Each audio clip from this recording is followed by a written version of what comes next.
How are you feeling ahead of the last test? Well, nervous, as I guess you would for any test, but excited that we're on the verge of something special as a team. 4-0 would be an absolute drumming of the second best team in the world. So if we can pull that off, which I think as a group we're pretty confident we can if we reproduce the cricket that we have of late, that would be a fantastic achievement and something really well deserved for the team. So there's no lack of motivation, is there, just because you've won the series? No, not at all. I think for the guys that have just come into the team, the motivation is to perform, so you hold your place in the team, and for the older guys, probably at the moment it's much the same.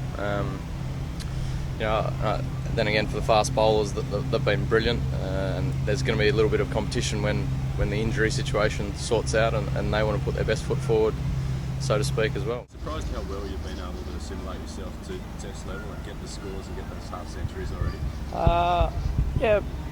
Yes and no. I think it's such a positive sign for the group that someone can come into the group, feel so comfortable in amongst everyone. I think that's half the battle going into a new team.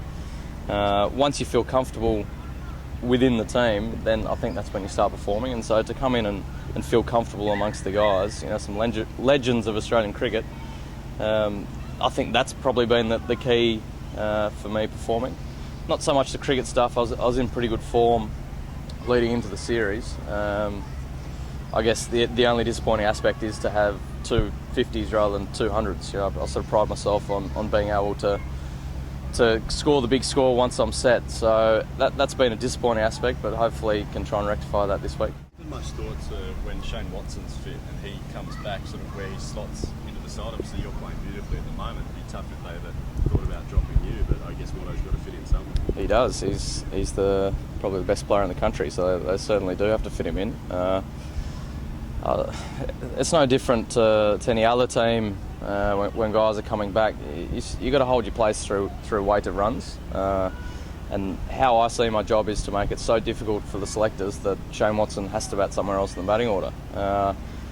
That's simply done by me going out and scoring runs, and the rest takes care of itself. If they're having a discussion, Shane Watson should be opening the batting, then I'm not doing my job, and that's the nature of the game.